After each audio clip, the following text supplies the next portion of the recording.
Assalamu alaikum students. Hope for best of your health and iman. And today's we are going to discuss the papers. Past papers of zoology. Request थी इसकी बार बार के zoology के past papers चाहिए, वो भी 2019 के year के, और साथ में past papers zoology के डी की वैसे रिक्वेस्ट थी, लेकिन मैंने पार्ट 2 बीएससी की दोनों जो zoology के आपके पेपर होते हैं, पेपर ए पेपर बी, जिसको हम कॉमनली जो है सी और डी कहते हैं, तो उस पे मैंने जो है उसको करके आपके लिए कलेक्ट किया, फाइंड आउट किया उसको और उसको आपके लिए कलेक्ट किया। तो उस पर हम अब डिस्कशन करेंगे कि कौन से जो है पास पेपर है और उसमें किस तरह के क्वेश्चंस आए हैं। ठीक है, तो वीडियो को स्टार्ट करते हैं। वीडियो स्टार्ट करने से पहले आपसे रिक्वेस्ट है कि चैनल को सब्सक्राइब कर दें, वीडियो को लाइक कर दें, शेयर ज़रूर किया करें, इंस्टा पर भी फॉलो किया करें। So let's get started. तो स्टूडेंट्स, सबसे पहले हमारे पास जो है यहाँ पे ये आपका कोऑर्डिनेट डाइवर्सिटी है जोलॉजी पेपर। ठीक है, तो इसमें कोऑर्डिनेट डाइवर्सिटी है, उसका ऑब्जेक्टिव पार्ट है। 2019 का ये पेपर है, ताकि मैं इससे बता रही हूँ कि आपको इसमें कोई कंफ्यूजन ना रहे। 2019 का पेपर है जोलॉजी का, जोलॉजी पार्ट 2 बीएससी का जो है जोलॉजी 2, और साथ में coordinate and diversity which is the name of the your subject. ठीक है, तो ये इसमें है। उसका सबसे पहले आप देख सकते हैं उसका ऑब्जेक्टिव पार्ट है, पार्ट 1 है। ठीक है, और ऑब्जेक्टिव पार्ट में पता है आपको कि कुछ एमसीक्यूज होते हैं, कुछ ब्लैंक्स होती हैं, तो इस तरह से इसका होता है सारा सिस्टम। 10 मार्क्स है, लाइक 20 आपके पास एमसीक्यूज होंगे, उसमें 10 मार्क्स है, तो इस तरह से आपका ये 20 मार्क्स का ऑब्जेक्टिव हो जाएगा। ठीक है, सो सबसे पहले आपके पास है कि pterobranchs are the small and ranging size from 0.1 to, ये आपने बताना है कि 0.012 इसका क्या साइज है। ठीक है, next is the the relatively inactive filter feeders that live on the bottom of the prehistorical lakes and the seas। अच्छा, अब इस तरह से कि मैं इसको रीड आउट ज़रूर कर रही हूँ आपके लिए, ताकि आपको इजी रहे कि क्या किस तरह से है और क्या इसके ऑप्शंस हैं। ठीक है, आपको उसको समझने में या अंडरस्टैंड में कोई प्रॉब्लम ना हो, तो इसलिए रीड आउट कर रही हूँ, लेकिन बहुत ज़्यादा डिस्कशन नहीं करेंगे हम इस पर। ठीक है, वीडियो बहुत ज़्यादा लेंथी हो जाएगी और मुझे पता है आप लोग फेड अप हो जाते हैं। ओके, सो दी थर्ड है आपके पास, next is the third MCQs. Third MCQs is the amphibians are the chromatophores are specialised cells in. आपको पता है कि क्रोमेटोफोर्स स्पेशलाइज्ड सेल्स हैं इन एम्फीबियंस। आपने बताना है कि वो कौन से क्रोमेटोफोर्स हैं या स्पेशलाइज्ड सेल्स हैं, उनको कहाँ पे होते हैं। एपिडर्मिस है, एडर्मिस है, एपिडर्मिस ऑफ द एंडोडर्मिस है, एपिडर्मिस एंड एंडोडर्मिस है, एपिडर्म एंड डर्मिस है। So this is the option. Okay, the question number 4 is the question number 4 is the turtles represents that the largest today, जो सबसे largest today आपके पास है वो क्या कहते हैं उसको, turtles हैं, उनका आपने नेम बताना है, किस टाइप के turtles हैं जो present है, 12 largest turtles for today। The question number 5 is the photoperiod. The photoperiod response is in birds is due to. Birds में फोटो पीरियड रिस्पॉन्स जो है वो किस वजह से होता है, उनमें ऐसी कौन सी कैरेक्टरिस्टिक्स है जिसकी वजह से ये रिस्पॉन्स है बर्ड्स में। The beginning of the tertiary period about 70 million years. अब टर्शरी पीरियड की बिगनिंग्स कहाँ से है, 17 million was the start of the, कौन सा जो है वो एज थी, एज इंसेक्ट्स थी, ये जो फिशेस थी, जो भी है ये आपने बताना है, इसमें कौन सा ऑप्शन है। ठीक है, question number 7, question number 7 is the excavating the U-shaped barrows reveals a worm-like animals that is the member of। जो excavation से एनिमल रिवील होते हैं वो कौन से एनिमल्स हैं जिनके बारे में स्टडी किया गया है। ठीक है, the percentage of the fish species are found in water।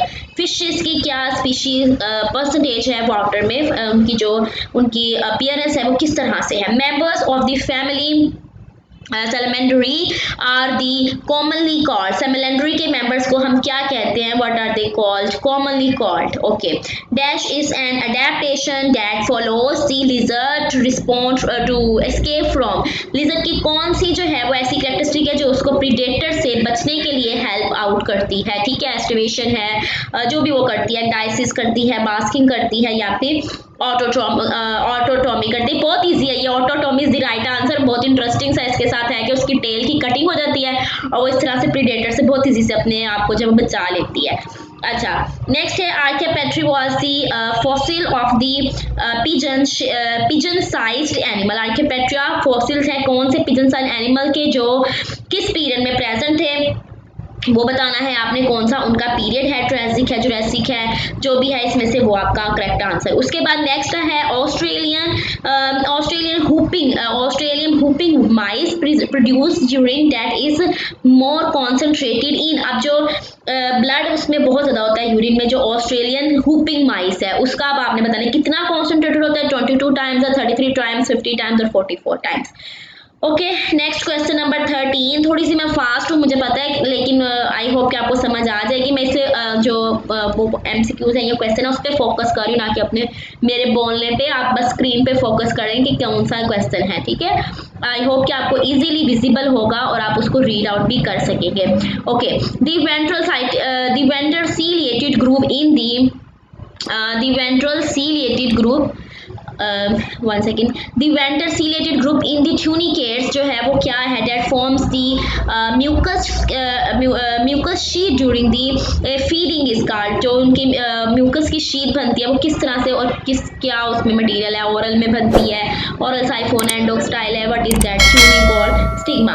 Okay, the question number 14 is question number 14 is the gas filled sac along the dorsal wall of the body cavity। में जो gas filled sac है वो कौन से हैं, of the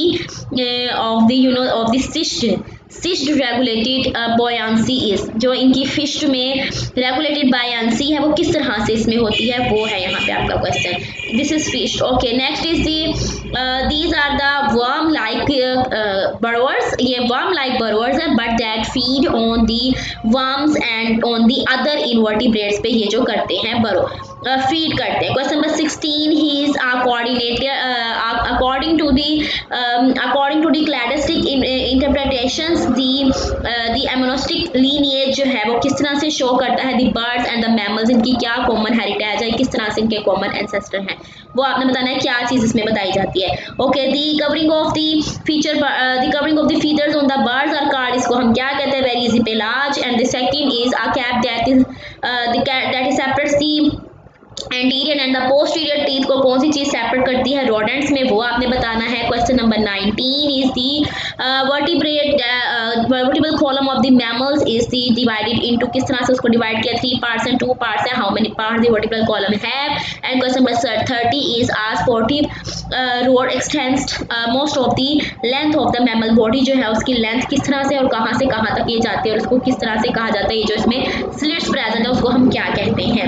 okay, question number 2 आपका है जो फिलिंग द ब्लैंक्स है। फिलिंग द ब्लैंक्स आप देख सकते हैं, the common name of the corn one is the derived from to the appearance of, उसकी appearance की वजह से उसका name है। question number 2 is the hag fishes feed on the bodied invertebrates। कौन से bodied invertebrates हैं जिनके ऊपर soft bodied invertebrates hag fish feed करती है, उनको dead हो चाहे dying हो उनको क्या करती है, the sound producing apparatus of the frogs। कौन सा apparatus है जो उसमें sound produce करता है, crocodiles, fallen rocks and the other objects as for the breaking part of the ingested food। Okay, dash is the one by the rubbing of the bill को जो rubbing करने से होता है over the feathers of the birds, वो क्या उसका procedure है, उसको हम क्या कहते हैं, dash is done। and the reptiles its teeth are the अनफॉर्मली बाइकैनिकल है, या जो भी उसकी टीथ की टाइप है उसको कंडीशन को हम क्या कहते हैं, वो आपने बताना है ब्लैंक्स में। A dash tail extend beyond the canal operating in the anal opening in the chordates, उसको क्या कहा जाता है जो एक्सटेंशन है। Lampreys are the salivary glands with the dash secretion, उसमें कौन सी सिक्रेशन है, the dash is a non taxonomic designation having the applies to the vertebrates other than the fishes. Question number 10 the chameleons are adopted to dash lifestyles and use a long sticky tongue to capture their insects। During the gliding flight, the wings are stationary and the bird loses its words. The birds lose for the gliding motion or the gliding flight. All dash protect the heart and the lungs. Dash is the question number 13. Dash is the common in the ptero branches and is responsible for the colony formation. Okay, question number 14 is this: some land fishes dash inhabit the for fresh waters of the ocean land जो है fresh water में कौन से जो है वो है जो क्या नाम है लॉन्ग फिशेस जो है वो इनहेबिट करते हैं. Question number 15 is the long hind limbs and the powerful the muscles of the human hand and efficient dash of the jumping जो है वो किस तरह से इसके अंदर आती है हिंड लिम्स के अकॉर्डिंग. ठीक है. Okay, next question number 16 is about dash species of the snakes are the venomous are the verticulum of the sphagus called dash is storage structure of the birds या in the birds. Question number 18 is the mammoth possesses the dash and that separates the thorax and the abdominal cavity. Question number 19 is the nervous system of the anterior news dash in the origin. क्या उसका origin है nervous system का. Question number 20 here is dash the derivatives of the epidermis of the skin and the unique form of जो usually in mammals mostly it is present. So this is the objective portion of the chordate. Chordate and its जो उसका है lifestyle और portion of that the chordate and the diversity का subjective portion है जिसमें आपके subjective questions होते हैं. आपने 3 questions attempt करने होते हैं. इनमें से what are the major characteristics of the chordates and explain the each briefly आपने इसको एक्सप्लेन करना. उसकी capacity explain the 3 differences between different ways of the gas exchange की क्या डिफरेंट वेज है in amphibians. Question number 3 describe the structure of the bony shell turtles की जो है स्ट्रक्चर बताने हैं. Write any 5 orders of the class apes and with the 3 examples of each of the 5 orders and the teeth are the important indicators of the mammalian character और mammalian lifestyle. इसको explain करना है किस तरह से है. Question number 4 attempt any one of the question which is the write and detail note on the किसके ऊपर डिटेल नोट आपने राइट करना है. It is the internal structure of the members of the subphylum Cephalochordata के आपने बताना है and write a note on the mechanism of the bird's flight. So this is very important your subjective portion. So I hope कि आपको ये आपके लिए बहुत ज़्यादा हेल्पफुल रहा होगा ये सब कुछ. ये आपके पास कोऑर्डिनेट डाइवर्सिटी का पेपर था 2019 का. क्वेश्चन इंपॉर्टेंट क्वेश्चन थे और मैं आपको बता दूं कि ये सब वही क्वेश्चन थे जो हम लोग 2017 में भी अटैम्प्ट कर चुके हैं. कोई 1-2 क्वेश्चन अंदर से कह सकते हैं आगे पीछे होगा लेकिन ऑलमोस्ट ये सब वही थे जो हमने 2017 में भी अटैम्प्ट किए थे. सो इस तरह से ये होता है कि जो पास पेपर है वो बार बार रिपीट होते हैं, मिक्सिंग होती है और इसी तरह से आपके पेपर जो है वो अरेंज किए जाते हैं. सो आई होप आपके लिए वीडियो हेल्पफुल रही होगी, आसानी होगी आपको इसको अंडरस्टैंड करने में. तब नेक्स्ट वीडियो तक के लिए मुझे इजाज़त दीजिए. Take care. अल्लाह हाफिज़. Bye bye.